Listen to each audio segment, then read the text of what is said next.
आप सबका स्वागत है, खैर मकदम है। आप सुन रहे हैं रेडियो जय घोष 107.8 FM और मैं हूं आपका दोस्त राधेश्याम दीक्षित। और आज हम उस विज्ञान की बात करने जा रहे हैं जो आपके ज़िंदगी में हर वक्त घट रहा है। आपके सुबह उठकर जो आप खाते हैं, जो आप पीते हैं, जो आपकी ज़िंदगी में चाहे दुश्वारियां हों या उसका समाधान, वो सब जो घटता है वो ऐसा विज्ञान है जिसे कहते हैं बायोटेक्नोलॉजी। और आज इसके तमाम परतों को खोलने की कोशिश करेंगे, क्योंकि आज हमारे साथ इसके वो विशेषज्ञ मेहमान हमारे बीच स्टूडियो में हाजिर हैं जो कि बहुत बारीकी से समझाने की कोशिश करेंगे। और तमाम हमारे विद्यार्थियों के लिए ये बहुत बड़ा अवसर होगा समझने के लिए, जानने के लिए और इस दुनिया से वाबस्ता होने के लिए। और आप हो सकते हैं, क्योंकि ये मौका लेकर आया है रेडियो जय घोष। और हमारे साथ जो मेहमान हैं वो DRDO के एक्स डायरेक्टर जनरल वो डॉक्टर अजय कुमार सिंह, जो कि वर्तमान में देश की सबसे पहली जो बायोटेक पार्क बना उसके CEO हैं, यानी मुख्य कार्यपालक अधिकारी हैं। डॉक्टर अजय कुमार सिंह जी, आपका हार्दिक स्वागत। धन्यवाद धन्यवाद। और आज जिस विषय पर बात करने जा रहे हैं डॉक्टर साहब का, उस पर बहुत दखल है, क्योंकि आप वैसे तो देश के जो नामचीन वैज्ञानिक हैं उनमें शुमार होते हैं और उत्तर प्रदेश की जो वैज्ञानिकों का समुदाय है उसमें आप उसकी शान है, पहचान है, क्योंकि दक्षिण का रुतबा बायोटेक्नोलॉजी के क्षेत्र में ज़्यादा है।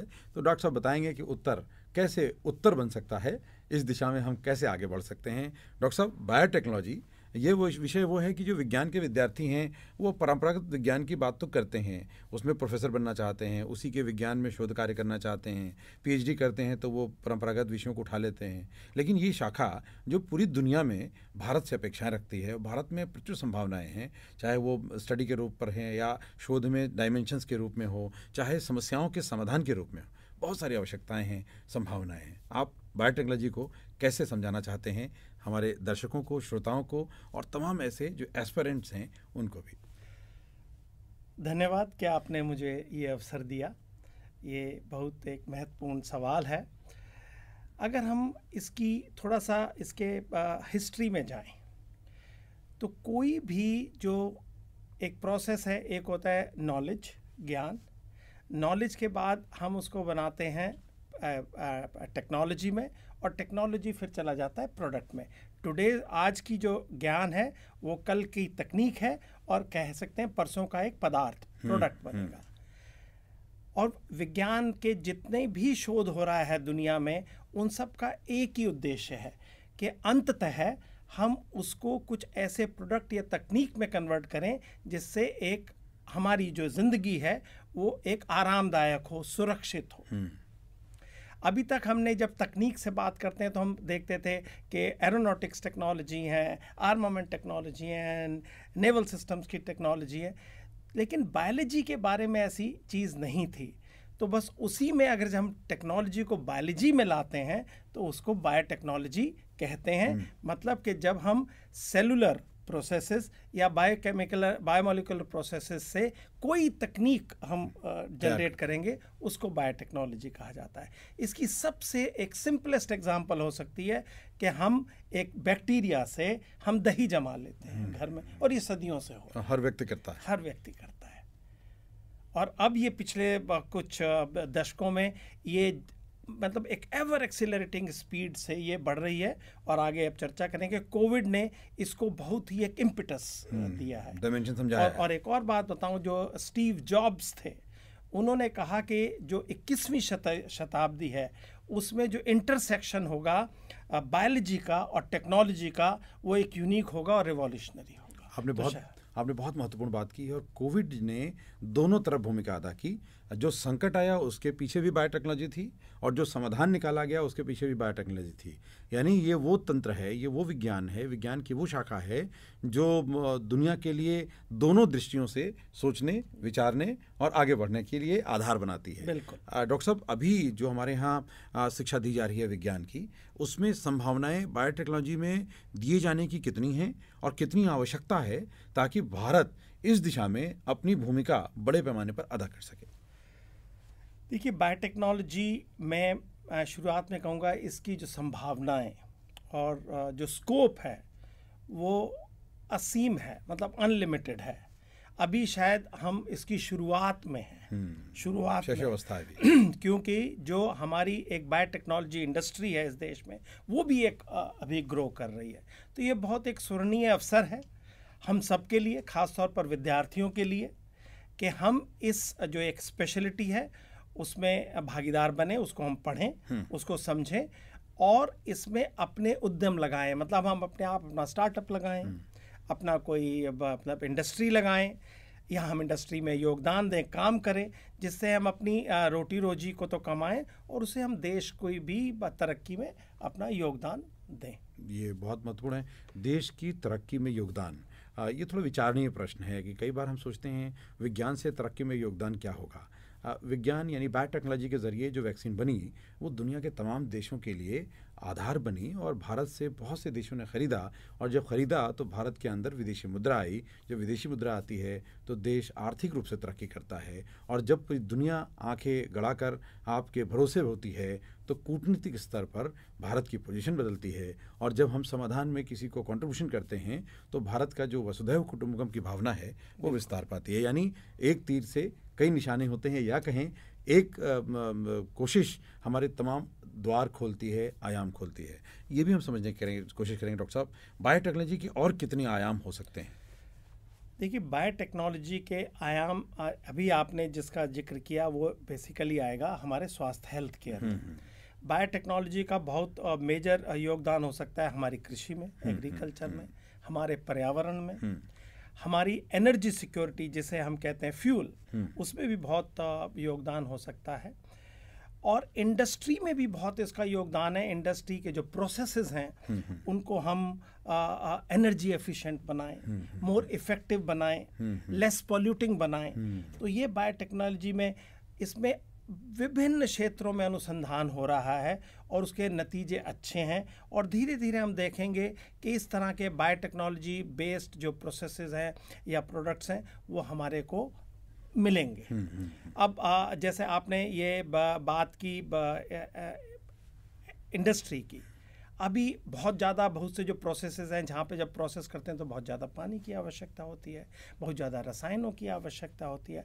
बायोटेक्नोलॉजी से क्या होगा कि हम जो लार्ज स्केल पे जहाँ वॉशिंग होती है उसकी गंदगी को हटाने में हम बैक्टीरिया, माइक्रोब्स का इस्तेमाल करेंगे, जिससे कि हमारा पानी का इस्तेमाल कम होगा। ना पानी का इस्तेमाल कम होगा बल्कि जो केमिकल को ही रिप्लेस करेगा तो केमिकल से पोल्यूशन कम हो जाएगा, तो धरती का संकट कम हो जाएगा।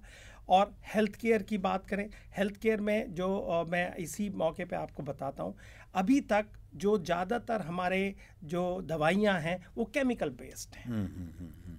लेकिन इस बायोटेक्नोलॉजी के प्रसार से, इसकी तरक्की से एक बड़ा शिफ्ट, एक ट्रेंड आ रहा है जिससे हम केमिकल से बायोलॉजिकल्स की तरफ शिफ्ट करें, जो कि हार्मफुल नहीं होंगे, जो कि हार्मफुल नहीं होंगे और बल्कि वो एक इंडिविजुअल स्पेसिफिक होंगे। मतलब ये एक नया ट्रेंड है जो ये बायोटेक्नोलॉजी लाएगी हेल्थ केयर में, कि अब जो दवाइयाँ हैं वो इस तरह नहीं बनेंगी कि पैरासीटामोल बन गया जिसमें हमने 1 करोड़ गोलियाँ बना दी और वो सबको बांट दी।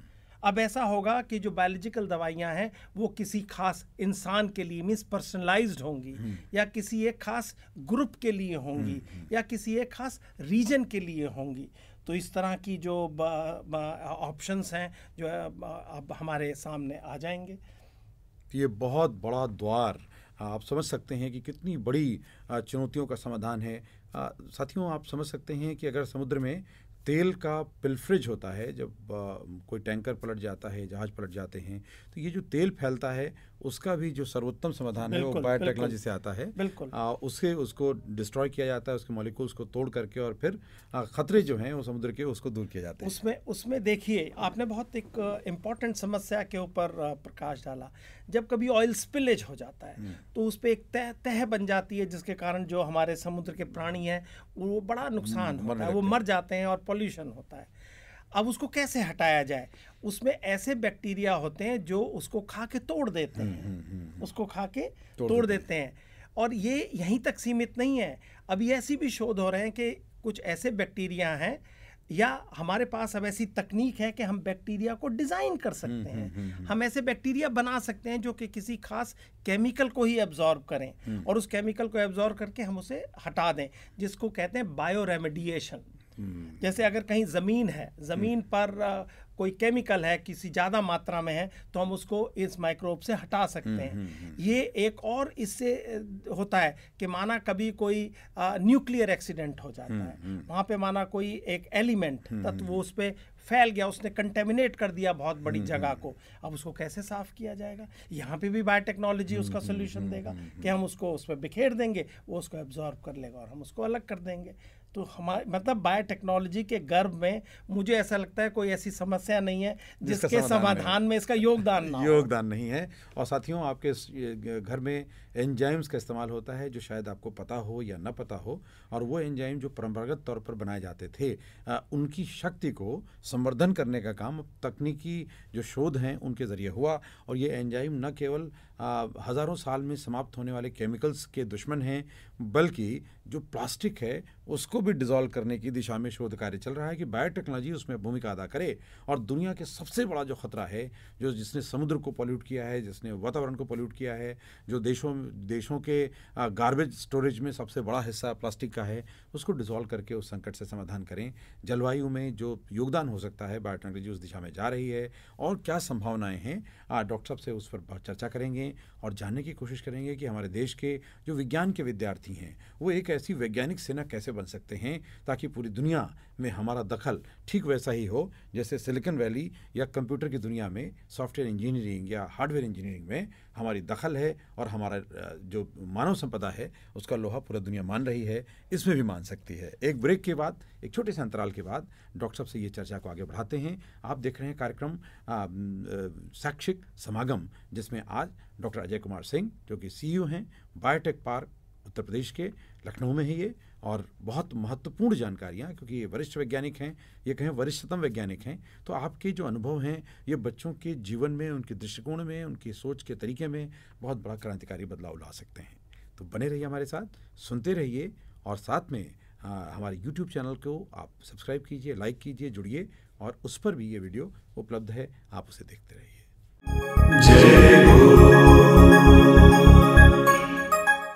एक बार फिर आपका स्वागत है। आप सुन रहे हैं रेडियो जय घोष 107.8 FM, और मैं हूं आपका दोस्त राधेश्याम दीक्षित। और हमारे साथ आज जो कार्यक्रम में मेहमान हैं शैक्षिक समागम में, वो हैं डॉक्टर अजय कुमार सिंह। देश के चुनिंदा वैज्ञानिकों में आप शुमार होते हैं, और बहुत बड़ा मानस है कि हमारा देश न केवल विज्ञान के शोधों की दिशा में तरक्की करे, बल्कि हमारा देश अनुसंधान की वो ऊंचाइयां हासिल करे जहां पर दुनिया सलाम करे कि भारत की शक्ति वास्तव में इस दिशा में बहुत ज़्यादा प्रवीणता हासिल हो चुकी है। डॉक्टर साहब, हम बात कर रहे थे, ये बहुत महत्वपूर्ण है जो हमारे विद्यार्थी हैं, वो जो अध्ययन करते हैं।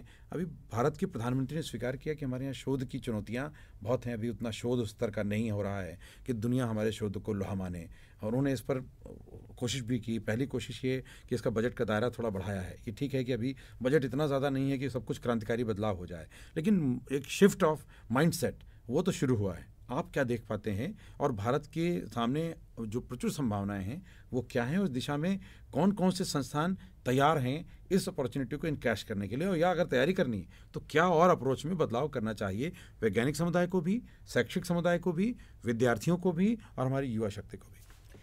बिल्कुल, आपने एक बहुत महत्वपूर्ण बिंदु को उजागर किया है। देखिए, जो हम पढ़ाई कर रहे हैं, अंततः उस पढ़ाई का ये मायने है कि जो हमारा ज्ञान प्राप्त हुआ उससे कहीं ना कहीं हमारे जो मानव है उसको फ़ायदा हो, लाभ हो। और इस दिशा में मैं धन्यवाद देता हूँ वर्तमान सरकार को, केंद्रीय सरकार को और राज्य सरकार को, और ख़ास तौर पर माननीय प्रधानमंत्री को। उन्होंने एक बड़ा आह्वान किया है कि भाई जो भी हमारी समस्याएं हैं उनका समाधान हमें ही करना है। और मैं व्यक्तिगत रूप से भी इसको पूर्णतः मानता हूँ, क्योंकि बहुत सी ऐसी समस्याएं हैं जो हमारे से स्पेसिफिक हैं, हमारी रीजनल हैं। जैसे हमारी एक राष्ट्रीय समस्या भी है, कुछ हमारी प्रांतीय समस्या हैं, और यहाँ तक कि कुछ मोहल्ले की भी समस्या हो सकती हैं। हाँ। तो मैं जितने भी बच्चे पढ़ रहे हैं, मैं उनसे कहूँगा कि जब भी आप पढ़ें, जब ज्ञान प्राप्त करें, उस ज्ञान को जब प्राप्त करें उसको कनेक्ट करें, और हमेशा अपने दिमाग में लाएं कि मैं अपने इस ज्ञान से किसी जो समस्या मेरी है, मेरे पड़ोस की है, मेरे प्रांत की है, मेरे मोहल्ले की है, उसको कैसे मैं समाधान कर सकता हूँ। क्योंकि कोई भी आदमी वैक्यूम में नहीं सोच सकता है, उसको कनेक्ट करना है। कनेक्ट करना है, वो जाए अपनी आँख नाक खुली रखे और उसी में से अपना कोई आइडिया लाए कि इसका ये समाधान हो सकता है। उसके में मैं आह्वान करूंगा कि जो उनके टीचर हैं, जो उनके अध्यापक हैं, वो अगर कोई बच्चा ऐसी बात लाता है तो उसको डिस्करेज ना करें, उसको एनकरेज करें और उसमें उसको वैल्यू एडिशन करें कि बेटा ऐसे नहीं ऐसे होगा। जब वो स्कूल कॉलेज से आएगा उसके बाद जैसे बायोटेक पार्क है, हम उसकी हैंड होल्डिंग करेंगे, कॉलेज के बाहर हमारे पास आए, उसका कोई आइडिया है उसको हम उसको जगह देंगे, उसकी मेंटोरशिप करेंगे कि उस आइडिया को वैलिडेट करे कि जो मैं थ्योरी में सोचता था डज इट वर्क प्रैक्टिकली। अब आप उसने देखा कि हाँ भाई ये काम करता है, अब उसको स्केल अप की ज़रूरत है, फिर वहाँ पे जाता है स्केल अप कर लेगा कि हाँ ये काम करके मैं इसको बड़ा कर सकता हूँ, क्योंकि जब वो एक प्रोडक्ट में जाएगा तो वहाँ नंबर चाहिए, वॉल्यूम चाहिए, तो वहाँ पे इंडस्ट्री का रोल आता है। और वहाँ पे सरकार का रोल तो खैर सब इस बिंदुओं पर है। वहाँ पे सरकार का रोल आता है कि जो रेगुलेटर है, जो सरकार की पॉलिसीज़ हैं, वो उसको बहुत एनकरेजिंग ही नहीं होनी चाहिए, उसमें पुल फैक्टर होना चाहिए कि कहीं भी वो कुछ है, अगर उसमें कोई कमी भी है तो हम उस कमी को उसको बता के उसको डिस्करेज नहीं करें, उसको खींचें कि वो बच्चा जो है वो हमेशा एंथुजियास्टिक रहे, उसको हमेशा रास्ता साफ दिखता रहे। अगर ये इस तरह का समन्वय इन सब संस्थाओं में होगा तो मैं आपको कह सकता हूं कि हम अपनी न केवल अपनी समस्याओं को बल्कि जो विश्व की भी समस्याएं उनमें एक बहुत महत्वपूर्ण अग्रणीय योगदान हम दे पाएंगे। और इसमें मुझे सरकार की नीयत पे कोई संदेह नहीं है। बिल्कुल, जो भी कहीं कमी है या जो हम इम्प्रूव कर सकते हैं वो ये जो मैंने बताया, secondary school, college, university, biotech park और R&D और S&T ऑर्गेनाइजेशन जैसे CSIR है, DRDO है, ICMR है, ICAR है, और उसके बाद फिर हमारी जो इंडस्ट्री है और जो हमारे पॉलिसी मेकर्स हैं। जैसा आपने भी बताया कोविड के टाइम जब भी हम चर्चा करते हैं तो हमेशा हम सब कोविड को बहुत एक नेगेटिविटी से देखते हैं कि कोविड ने हमारे को बहुत नुकसान किया। इस बारे में तो कोई संदेह नहीं है कि कोविड, लेकिन अगर उस चैलेंज में, उस तकलीफ में अगर हम देखें, हमने जो सीखा है शायद हम ऐसा कभी नहीं सीख सकते। वो दशकों में सीखने को नहीं मिलता। मैं बताऊं, कोविड के बाद बायोटेक्नोलॉजी की दिशा और दशा बदली है, उसकी स्वीकार्यता बढ़ गई, स्वीकार्यता बदली है। हमें पता लगा कि अरे यही तो चीज़ है जिसकी तलाश थी, जिसके पास सोल्यूशन है। देखिए, और हमने एक और बताऊं, जैसा आपने पहले भी कहा, हिंदुस्तान ने इस सरकार की, खासतौर पे माननीय प्रधानमंत्री के उससे हमने दुनिया को दिखा दिया कि हम कुछ कर सकते हैं। ये जो वैक्सीन हमारा बना है, ये मैं बताऊं, ये एक असाधारण उदाहरण है सफलता का। ये असाधारण उदाहरण है सफलता का कि हम एक ऐसा देश होते हुए भी हमने जो काम कर दिया, और उससे जो हमारे वैज्ञानिकों में, इंडस्ट्री में जो एक विश्वास जगा है, जो कॉन्फिडेंस आया है, उसको हम एनकैश करें, उसको हम आगे लेके जाएं। और इससे एक और चीज़ है कि एक और नया आयाम आता है, जिसको कि ये जो बायोटेक्नोलॉजी है, इसके पास सब पॉजिटिव सॉल्यूशंस हैं, लेकिन इसको दुनिया के कुछ देश इस नज़र से भी देखते हैं कि आने वाले वक्त में अगर इसको हम कोई एंटी स्टेट कुछ एक्टर्स हैं, वो इसको एक गलत काम में भी बहुत इस्तेमाल किया जा सकता है। तो हमें उस चीज़ के लिए भी अपने आप को स्ट्रेंथन करना है, अपने आप को तैयार करना है। बिल्कुल, आप बात कर रहे हैं, जो इशारा है वो बायो वारफेयर की तरफ है। और वो ख़तरा, चूँकि बहुत से ऐसे देश हैं जिनका आप खुलकर नाम ले रहे हैं, चीन है या इस तरह के और भी जो देश हैं, वो इस पर बहुत काम कर रहे हैं, दबे छुपे काम कर रहे हैं, कुछ कोलैबोरेशंस भी हो रहे हैं। और ये बायो वारफेयर भी, यानी बंदूक की गोली नहीं चलेगी, तोप और टैंक बॉर्डर पर नहीं जाएंगे, लेकिन देश तबाह हो जाएंगे, बर्बाद हो जाएंगे, और उनकी पूरी की पूरी जो जेनेटिकल स्ट्रक्चर है उस पर चोट पहुंचेगी। उनके यहाँ तमाम तरह की बीमारियां पैदा होंगी। अभी भी तमाम तरह के संक्रमण है जिस पर संदेह जाता है, क्योंकि अभी पुख्ता सबूत या पुख्ता दावा पकड़ में नहीं आया है, इसलिए गुनहगार पकड़ा नहीं जा रहा है। लेकिन ऐसे गुनाह होते हैं। कभी भी कोई टूल जो होगा वो दोनों लोग इस्तेमाल करते हैं, एक डाकू भी इस्तेमाल करेगा, एक पुलिसमैन भी इस्तेमाल करेगा। हथियार है, गलत हाथ में गया तो नुकसान पहुंचाएगा, सही हाथों में है तो ज़िंदगी को संवारेगा, दुनिया को संवारेगा, सबको बहुत सारे तोहफे मिलेंगे, उपहार मिलेगा, समस्याओं का समाधान मिलेगा। तो साथियों, बहुत अच्छी वार्ता आपके साथ हो रही है।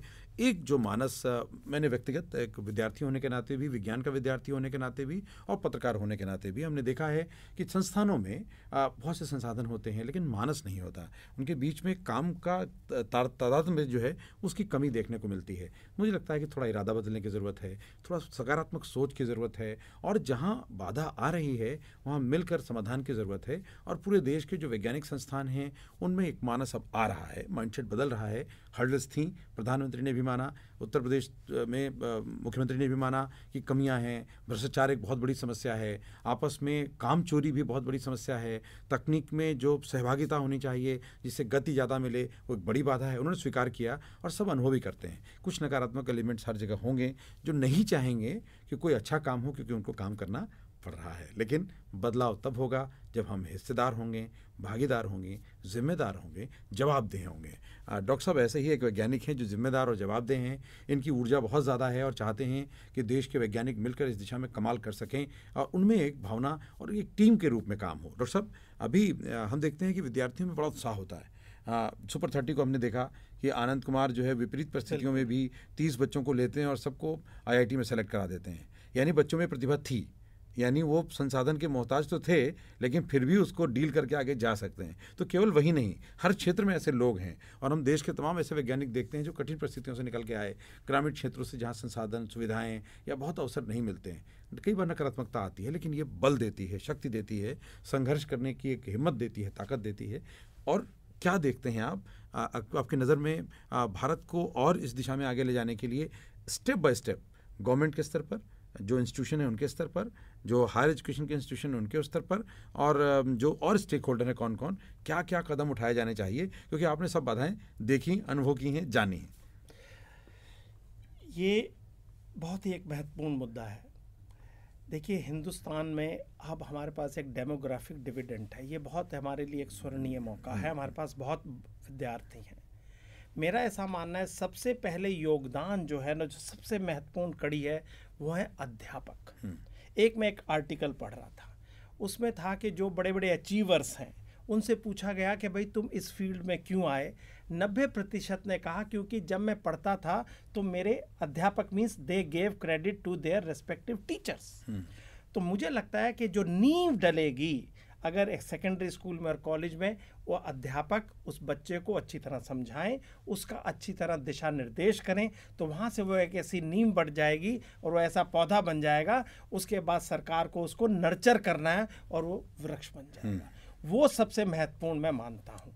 और उसके बाद जो R&D ऑर्गेनाइजेशंस हैं या S&T हैं, वो एक सरकार की एक सोच है, एक उसकी नियति है कि वो उसको एक रास्ता बनाओ, ब्लॉक्स हों। जो पहले भी मैंने बताया, उसको मैं दोबारा रिपीट नहीं करना चाहता, कि वो कॉलेज से निकले तो उसको कहीं हैंड होल्डिंग हो, उसकी गाइडेंस हो, उसकी फैसिलिटेशन हो, उसके बाद इंडस्ट्री, ये सब आपस में जुड़ी हुई हो कड़ियाँ, और एक सरकार या कोई संस्था उन सबको देखे और वो उसमें आगे बढ़ता चला जाए। हमारे पास इसमें इतना पोटेंशियल है, हमारे पास नंबर्स में हम स्ट्रेंथ है, एज में हमारी स्ट्रेंथ है। हम इस टाइम दुनिया की 5वीं सबसे बड़ी वाइब्रेंट इकोनॉमी है और जो कल है वो हमारा है। तो अगर हम कल को हमारा और हमें मजबूत बनाना है तो ये तो बहुत महत्वपूर्ण जगह है। इसमें एक और चीज़ एक शायद हम भूल रहे हैं, मैं आप से परमिशन के साथ कहूँगा कि जो एग्रीकल्चर बायोटेक्नोलॉजी है वो हमारे लिए एक बहुत बड़ा प्लेटफॉर्म है, क्योंकि हम सबसे बड़े एग्रीकल्चर, क्योंकि हम खेती प्रधान देश हैं और हमारी खेती में हम बहुत बायोटेक्नोलॉजी बहुत बड़ा योगदान दे सकती है हेल्थ के बाद। नई वैरायटी बनाना, क्योंकि जो टूल्स हैं बायोटेक्नोलॉजी के, जो जेनेटिक इंजीनियरिंग एक टूल है जिसमें एक टेक्निक है जो CRISPR-Cas9, जिसको पिछले गत वर्षों में इसके जो एक मैडम ने जिन्होंने इसको बनाया उनको नोबेल प्राइज़ मिला। उससे हमारे पास ये कैपेबिलिटी आती है कि हम कोई नई वैरायटी बना दें या कोई प्लांट में कोई डिजीज़ है उसको हम ठीक कर दें, या एनिमल्स में भी कर सकते हैं, डिजीज रेजिस्टेंट बना दें, हाई यील्डिंग बना दें, हम क्रॉप्स को फोर्टिफाई कर दें किसी मिनरल्स के या न्यूट्रिएंट के, हम उसको ऐसा जेनेटिकली मॉडिफाई कर दें कि उसमें टॉक्सिन्स कम हो या अनवांटेड केमिकल्स कम हो। और हिंदुस्तान में, और ख़ास तौर पे क्योंकि ये वार्ता उत्तर प्रदेश की राजधानी लखनऊ में हो रही है, तो मुझे लगता है कि इससे महत्वपूर्ण जगह नहीं हो सकती कृषि के लिए। अब अगर हम ध्यान से देखें कि जो बायोटेक पार्क है, इसका एक बहुत बड़ा योगदान है कि हमने केले की एक G9 वैरायटी यहाँ विकसित की। अब उससे क्या हुआ, टिश्यू कल्चर जैसे कि पहले यूपी में केला बाहर से आता था, आज यूपी में ऐसा है कि हम केला एक्सपोर्ट करते हैं। बाराबंकी में आप जाके देखिए, आपकी तबीयत खुश हो जाएगी। मैं दिल्ली में रहा हूँ तो दिल्ली से आता हूँ, अब लखनऊ की सड़कों पे आप जाइए, कितना फ्रेश और बढ़िया केला कितनी ज़्यादा तादाद में बिकता है। अब किसी को पता है कि बायोटेक्नोलॉजी की देन है।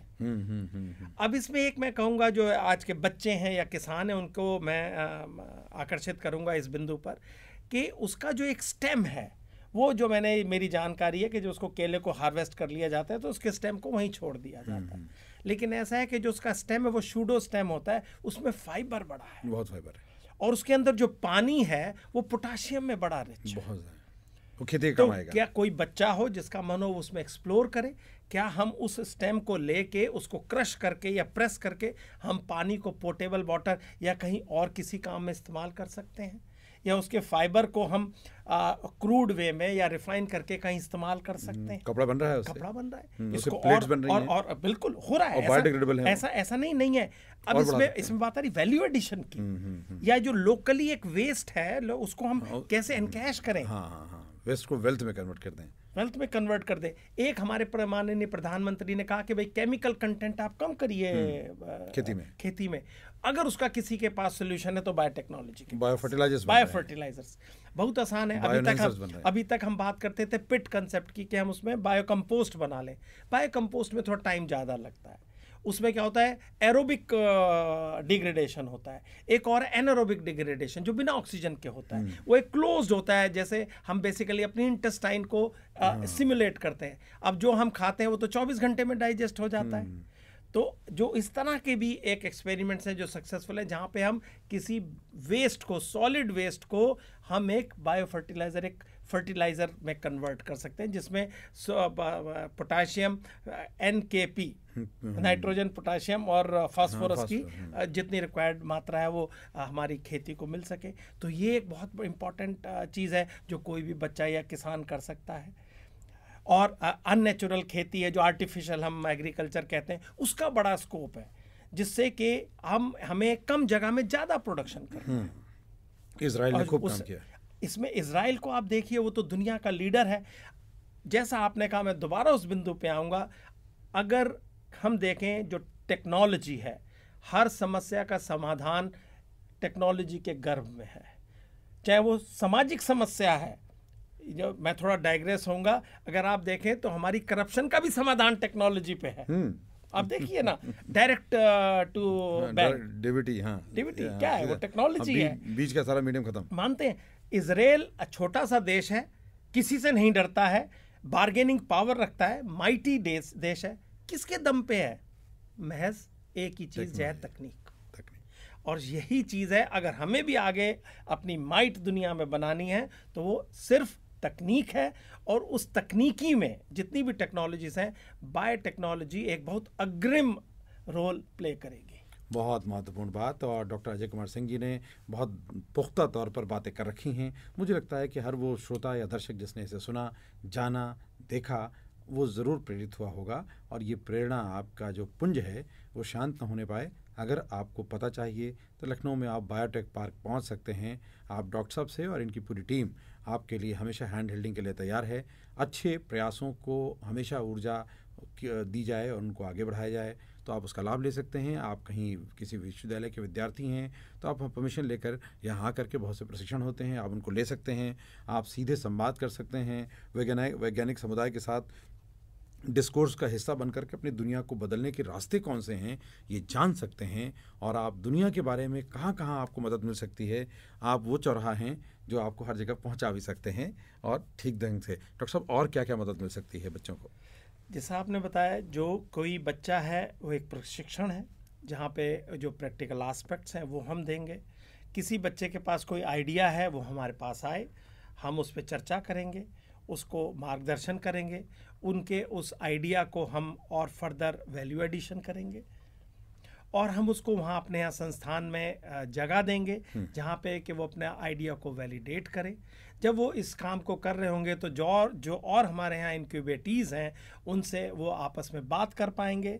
जो आने वाली जो बिंदु मैं समस्याएं नहीं कहूँगा, जो कंसर्न्स हैं, जो चुनौतियां होंगी, उनको कैसे हम पहले ही प्रीएम्प्ट कर लें या उनको हम फोरवॉर्न कर दें कि पहले कि कल को आपको इस चीज़ की आवश्यकता पड़ेगी, पहले से तैयारी कर लो, तो वो उस चीज़ से उनको पता लगेगा और वो अपने आप को ज़्यादा एक स्ट्रॉन्ग और प्रिपेयर्ड बना पाएंगे। और जो हमारे यहाँ जो टेक्निकल फैसिलिटीज़ हैं उनको वो यूज़ करके अपने आइडिया को वैलिडेट करने में वो करेंगे। और जैसे एक इंटेलेक्चुअल प्रॉपर्टी राइट का बड़ा मुद्दा होता है जब कोई आदमी स्टार्टअप बनाता है, क्योंकि हर चीज़ आईपीआर के ही इर्द गिर्द घूमती है, क्योंकि वो ही एक यूएसपी आपकी होती है कि भाई मेरे पास ये पेटेंट है। उसके बारे में हम आपको जानकारी देंगे, पेटेंट क्या है, पेटेंट फाइल करना है, कैसे आपको अपनी आईपीआर को प्रोटेक्ट करना है। हम आपको कनेक्ट करेंगे यूपी सरकार से, क्योंकि यूपी सरकार भी इसमें बहुत वाइब्रेंट है आजकल। मैं देखता हूँ हमसे उनकी मीटिंग होती रहती हैं, वो इसको बहुत आगे बढ़ाना चाहते हैं। हम आपको यूपी सरकार से कनेक्ट करेंगे, यूपी में जो रेगुलेटर है उनसे कनेक्ट करेंगे, जिससे कि आपके आने वाली जो चुनौतियाँ, जो आपको जिन चीज़ों की आवश्यकता है, उनका समाधान या उनका दिशा निर्देश या मार्गदर्शन आपको मिले। क्योंकि अंततः है हम चाहते हैं कि आप अपने आइडिया को वैलिडेट करके स्केल अप करिए और कल को हम देखें कि आपकी एक बहुत बड़ा इंडस्ट्री लगी हुई है, जहाँ पे कि आप जब पढ़ते थे आपकी सोचते थे कि मैं नौकरी करूँगा। आप नौकरी करेंगे नहीं, आप नौकरी प्रदान करेंगे, आप नौकरी देंगे। और हमारे लिए इससे खुशी की बात कोई नहीं होगी हम कहें कि ये जो एक उद्योग है वो हमारे इनक्यूबेटी का है। आप बहुत महत्वपूर्ण बात कह रहे हैं और आप उत्तर प्रदेश के अलीगढ़ से आपका जन्म हुआ और वहाँ के रहने वाले हैं, इसलिए उत्तर प्रदेश का ख्याल ज़्यादा रखते हैं और राज्य सरकार से आह्वान भी कर रहे हैं। और हमने देखा है कि भारत सरकार और राज्य सरकार एक संघीय ढांचे में काम करते हैं, लेकिन बीच में थोड़ी तनातनी बनी रहती है। अनुभव की बात है, डॉक्टर साहब मुझे नहीं कहेंगे, लेकिन मैंने देखा है। तो मैं चाहूँगा कि किस तरह की सहभागिता दोनों सरकारों के प्रतिनिधियों के बीच में, उनके स्टेक होल्डर्स के बीच में, ताकि जो काम 1 साल में हो सकता है वो 10 साल न खींचे, इस पर मैं चाहता हूं, क्योंकि आप बड़े बेबाक हैं, स्पष्ट तौर पर कहते हैं और ये बात हमारे सरकार के विभिन्न जो स्टेक होल्डर हैं उन तक जाएगी, कुछ दिल में बात निकलेगी, तो बात निकली है तो दूर तलक जाएगी। आप ज़रूर कहें। देखिए, बिल्कुल जैसे संघीय ढांचा है, क्योंकि दोनों सरकारों को आपस में समन्वय से, ये भी झुटलाया नहीं जा सकता है कि हिंदुस्तान में skewed distribution of science and technology है। इसके हम कारणों पे ना जाएं, क्योंकि हमारा जो दक्षिण भारत है वहाँ पे साइंस एंड टेक्नोलॉजी के ज़्यादा इंफ्रास्ट्रक्चर है, कोई इसमें गलत बात नहीं है, वो भी हमारा ही हिस्सा है। लेकिन अब ऐसा वक्त आया है कि हम थोड़ा सा, यूपी है, मध्य प्रदेश है, बिहार है, जो उत्तर के जो प्रांत हैं, इनमें भी बढ़ाया जाए। तो हमारी उत्तर प्रदेश सरकार केंद्रीय सरकार से इस बारे में चर्चा कर सकती है कि भविष्य में कोई बड़ा कोई सेटअप हो, कोई बायोटेक्नोलॉजी की इंडस्ट्री हो, कोई बायोटेक्नोलॉजी का संस्थान हो या कोई भी एसएनटी संस्थान हो, वो यूपी में लगाया जाए, जिससे कि यहाँ पे भी उन चीज़ों का एक यूटिलिटी हो। और ये भी नहीं झुटलाया जा सकता कि यूपी बहुत अच्छा कर सकती है बायोटेक्नोलॉजी में, संभावना है। हाँ, कहीं ना कहीं हमारी गति धीमी रही है, तो शायद ये बिल्कुल सही वक्त है। कल का क्यों इंतज़ार करें, आज से करें। और मैं देख रहा हूँ कि इनकी नीयत, इनमें सोच है यूपी सरकार में, उसको और तेज़ी लाई जाए। और जो भी योगदान बायोटेक पार्क दे सकता है या मैं व्यक्तिगत तौर पे दे सकता हूँ, हम उसमें देंगे। और भाई, मैं उत्तर प्रदेश से आता हूँ और मेरा दिल और दिमाग तो इसी प्रदेश में है। मैं चाहूँगा कि ये भाई दुनिया का नंबर 1 प्रांत बने। बहुत सुंदर। और इसी उत्तर प्रदेश की धरती से निकलने वाले कबीर ने 2 बातें कहीं। एक तो ना कहो से दोस्ती, ना कहो से बैर, कबीरा खड़ा बाजार में सबकी मांगे खैर। तो मुझे लगता है बायोटेक्नोलॉजी और बायोटेक पार्क सबकी खैर मना रहा है कि सब मिलकर काम करें ताकि हमारे आगे खैर हो। और दूसरा, कबीरदास जी ने एक और बात कही कि जो संभावनाएं हैं उनको जोड़ने की बात है। तो मिलकर काम करें, आगे बढ़ें, दुनिया को रास्ता दें और जितने भी देव हैं, जितनी भी ऐसे महापुरुष हैं, उनकी जन्मस्थली, उनकी कर्मस्थली उत्तर प्रदेश को आकर लेकर जाएं, ताकि देश के तमाम प्रश्नों के उत्तर उत्तर प्रदेश उत्तर के रूप में खड़ा हो सके। डॉक्टर साहब बहुत बहुत साधुवाद, धन्यवाद हमारे स्टूडियो में आने और बहुत खुलकर बात रखने के लिए कि बहुत से वैज्ञानिक मन में कुछ और होता है लेकिन खुल के बात नहीं रख पाते। ये चुनौती भी है, लेकिन मुझे लगता है कि समय है अपनी योग्यता को सिद्ध करने, अपनी अनुभव को बताने का, कि हम स्पष्टवादी हों, सही बात करें और किसी को बुरा न लगे ये भी ध्यान रखें, लेकिन काम हो, गति हो, परिवर्तन आए और उसके हम वाहक बने। बहुत बहुत धन्यवाद श्रोताओं हमारा सुनने के लिए, और YouTube चैनल के ज़रिए जो श्रोता देख रहे हैं उनको भी आभार। आप यूं ही रेडियो जयघोष को अपना प्यार देते रहें, हमारा प्रोत्साहन करते रहें, क्योंकि ये रिश्ता और पुख्ता होता जाएगा। हम मिलकर उन सभी विषयों को लेकर आएंगे जो आपकी ज़िंदगी के लिए, हमारे प्रदेश के लिए, देश के लिए, समाज के लिए, दुनिया के लिए ज़रूरी है। देखते रहें रेडियो जयघोष, सुनते रहें और 107.8 FM ट्यून करते रहें। बहुत बहुत धन्यवाद।